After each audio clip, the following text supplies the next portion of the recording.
Back. Hey, Nick. How's the offseason been so far? Ooh, the off season. It's been wonderful. I was able to, get home, rest, recover, train, do some fun stuff with my family and my wife, and we're back at football. So it was a great time. Where are you as far as recovery? Just getting your weight back and feeling like yourself. Yeah, it was actually got it back up because I usually play the whole season around like 242 to 245, and I got back up to 243 this past week, so I was excited about that. So weight's all back. It was kind of an odd off season because I couldn't train the way that I usually train. As a lot of it was recovery. I was able to through OTAs June and July kind of get back into the rhythm that I wanted to get back into, and feel prepared to start training camp. How low did that weight dip? 214 pounds. It was really fun. It was awesome. My wife was like, "What are you right now?" I was like, thanks, sweetie. I feel great about myself." So the challenges of going from 214 to 240, is that a lot of forced eating? Eating and training. Like I've always said, if I'm not working out, I lose weight pretty fast. And so just because I had the AC thing with my shoulder from the Super Bowl, and then from the surgery, I couldn't really do any type of lifting. So I was basically, I didn't really do a lot for several weeks, and so I lost a lot of weight. But after I got back in the gym and I was able to, start it back up, I got back up to 230 decently, and then I gained like 10 pounds this last, 4 to 6 weeks. So feeling pretty good about it. What role did tight end you play in that recovery? Ooh, what role? I don't know if it helped me with too much of my recovery. It was more, you learn a lot of stuff. You talk to guys about the different things they do for their bodies. Like what Travis Kelce does for his body. Logan Thomas, things that he used to do in the Washington for his body. So just you learn different tips and stuff like that from them. But tight end is really just about hanging out with the boys and learning a thing or two about football. George, did you see the end product of receiver, and what did you think of it? Yes, no, they sent me all my footage, before they cut everything together. So I got to watch like just my stuff straight through with my wife, and then once they did the full edit, watch the whole thing through, and then I think my wife's watched it like 3-4 times. So I'm a big fan of it. I think they did a really good job of portraying all 5 of us. And I think it was really fun too, just a very intriguing story of like me and Debo's seasons and like how you kind of weave that together. And I thought it was kind of fun. You got a lot of 49ers content. So I really enjoyed the whole process. We had that famous quote, George, after the Miami Super Bowl where you said you're going to be back here with the vengeance. Mm-hmm. What was your mindset after this one? After this one? I'd say pretty similar. Losing your second Super Bowl, it's not very fun. It's a horrible feeling because, you have a dream of winning the Super Bowl as a kid. And so, that's what you're trying to do is achieve those dreams. And so when you're not able to do that, it's like, the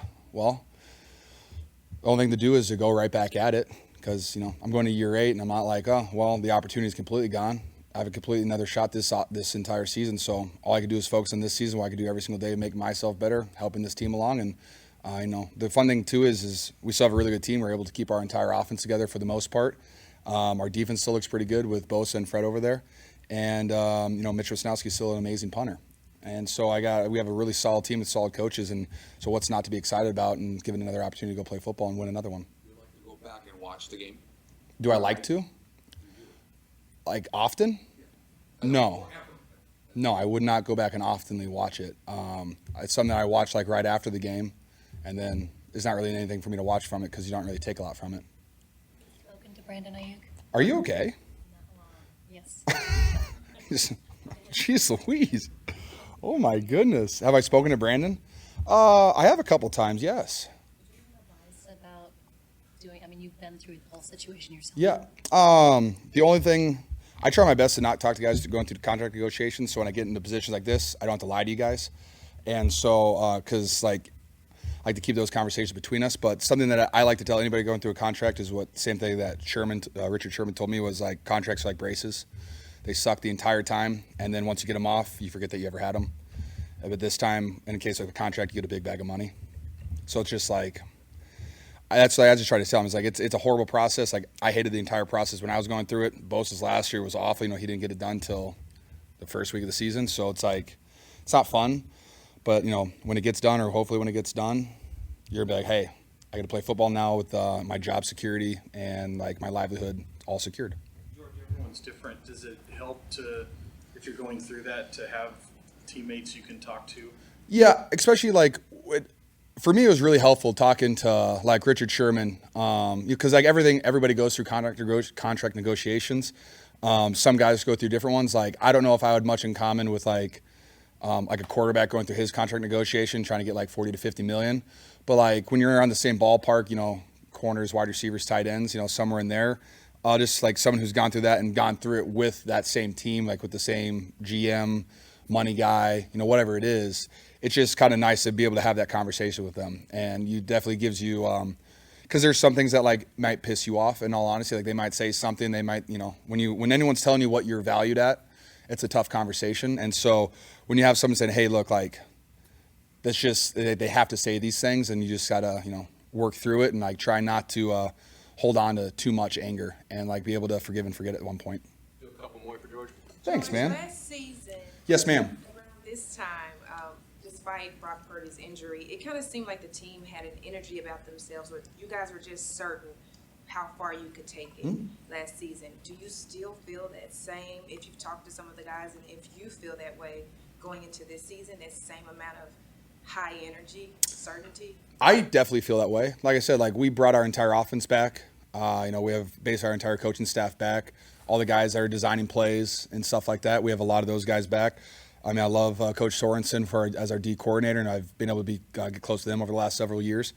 But yeah, no, I think the energy is definitely there. Our locker's been pretty empty today because our first thing's not till 1 o'clock, and so it's like really me and Fred Warner, the only two in there, are like, all right, football. And so it's just been kind of us two in there. But I'm certain, I just saw Travarius Warren there, and he's one of my favorite teammates. So, and CMC walked in. He said he's not talking to you guys today. Sorry. But besides that, it's the energy's there. I'm excited. I haven't seen any of my coaches. I was going to go talk to my coaches, but Eric told me to come in here. So I'm in here with you guys instead. But I'll get the energy over there at some point too. But yeah, we're feeling good. I'm excited. What was it like to get Christian's wedding this offseason and get all those guys there? Oh, it's phenomenal. Are you kidding me? Any excuse to get the boys together is a fantastic time for me. I've never been to Rhode Island. I don't know anyone from Rhode Island except for Olivia and her family. So it was kind of cool to meet other people from Rhode Island. It was kind of wild too because they're kind of like, she's really famous. And so like having the amount of police officers that were around as security and stuff, and like people from Rhode Island just like standing there on the corners with photographers and paparazzi stuff, that was a wild experience for me. But like overall, beautiful wedding. Everyone there was incredible. So much fun. Hopefully they have like another one just for fun and invite me again. On your attire, you look very Olympic. Thank you. With the Olympics coming up, do you like watching them? Do you learn something from them? How do you ingest an event like the Olympics? I just try to watch as much as I possibly can because I love America and I love people that represent America. And so watching us go compete in sports against other countries, I just love it. And anytime I can watch it. I will say I'm more of a Winter Olympics guy, but I thoroughly enjoy all the Summer Olympics. Like the track and field stuff, watching people run really fast, I'm like, good for you guys. That looks awesome. And then I can't remember, I think his name was it maybe Ryan Krauser? He's our shot put guy. He's a monster. So I've been a big fan of his for a couple years as well. So just seeing people excel at different sports, and like I like to watch people how they train too. It's just like you can pull certain things, but like watching like a track athlete train versus watching the shot put thrower train, it's just like it's so different, but they're both the best in the world at what they do. So it's just when you see stuff like that, it's just really fun to see. I think of Kyle's mustache. Kyle's, I told him to keep it. All the tight ends did something weird with their facial hair. My rookie has full handlebars. Phenomenal. Logan Thomas looks like Luigi. A really tall Luigi. Me and Saubert went for goatees. My two second-year guys, Cam's trying his best. He doesn't grow a lot of facial hair, but he's trying his best. I haven't seen Braden yet today, so hopefully I'm not disappointed by his effort. See you guys.